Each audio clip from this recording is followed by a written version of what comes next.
Kamusta mga kapatid sa pananampalataya? Maligayang pagdating sa ating espasyo ng pag-asa at pagtitiwala.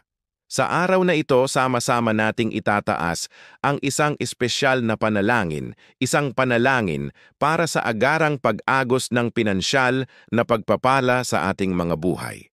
Alam ko marami sa atin ang dumaranas ng mga pagsubok sa pananalapi.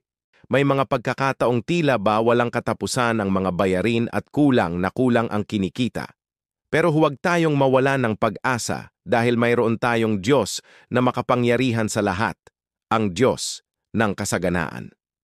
Tandaan natin ang sinasabi sa Filipos 4:19, at buhat sa hindi mauubos na kayamanan ng Diyos, ibibigay niya ang lahat ng inyong kailangan sa pamamagitan ni Kristo Jesus.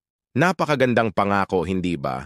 Hindi tayo pinababayaan ng Diyos. Siya ang may-ari ng lahat ng ginto at pilak at ang kanyang kayamanan ay hindi kailanman nauubos. Ang kailangan lang natin ay lumapit sa Kanya ng may buong pananampalataya at pagtitiwala. Kaya ngayon, ihanda natin ang ating mga puso at isipan. Kung maaari, hanapin ninyo ang inyong wallet, pitaka, o kahit isang perang papel. Hawakan ninyo ito habang tayo ay nananalangin. Hindi ito anting-anting, kundi isang pisikal na simbolo ng ating pananampalataya. Sa paghawak nito, ipinapakita natin sa Panginoon na handa tayong tanggapin ang mga pagpapalang ibubuhos niya sa atin. Ito ay isang akto ng pag-angkin sa kanyang mga pangako.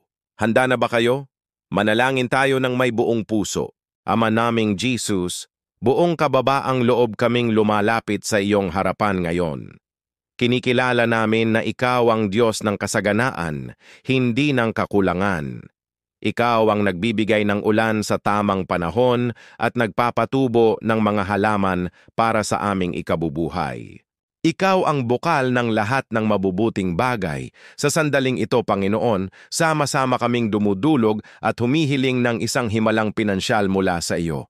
Panginoon, alam mo po ang bigat na aming dinadala, ang mga alalahanin tungkol sa aming mga pangangailangan, sa araw-araw, sa aming mga bayarin, at sa pangarap na mabigyan ng magandang buhay ang aming mga pamilya. Kaya naman, buksan mo po ang mga bintana ng langit at ibuhos mo sa amin ang hindi inaasahang biyaya. Dalangin namin ang mga biyaya na darating sa pamamagitan ng mga bagong pagkakataon sa trabaho o negosyo, sa pamamagitan ng mga taong gagawin mong instrumento ng iyong pagpapala, o sa pamamagitan ng mga himala na lampas sa aming pangunawa. Gawin mo kaming magneto ng mga oportunidad at biyaya. Alisin mo po ang lahat ng hadlang sa aming landas patungo sa kasaganang iyong inilaan. Sa kapangyarihan ng iyong pangalan, sinisira namin ang lahat ng espiritu ng kakulangan, pagkakautang at kahirapan sa aming mga buhay. Tinatanggap namin sa pamamagitan ng pananampalataya ang iyong supernatural na biyaya ngayon. Naniniwala kami na sa mga oras na ito, kumikilos ka na. Sa pangalan ni Jesus, Amen. Amen. Mga kapatid, manatili lang tayong nakahawak sa ating mga wallet o pera. Damhin natin ang presensya ng Panginoon. Maniwala tayo na ang ating panalangin ay dininig. Ang paghawak natin dito ay pagdeklara na ang ating mga kamay ay bukas para tumanggap. Huwag nating limitahan ng Diyos. Maaaring ang sagot niya ay dumating sa paraang hindi natin inaasahan.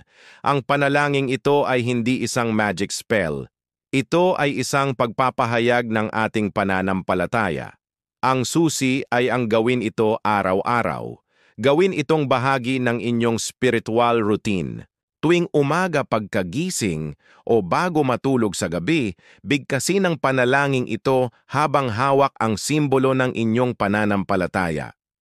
Sa bawat pagbigkas, palalakasin ninyo ang inyong paniniwala at bubuksan ang inyong espiritu sa pagtanggap. Patuloy tayong magtiwala, magtrabaho ng marangal at maging mabuting katiwala sa kung anuman ang mayroon tayo ngayon. Dahil ang Diyos ay nagagalak sa pusong tapat at masunurin, ang pagpapala ay darating.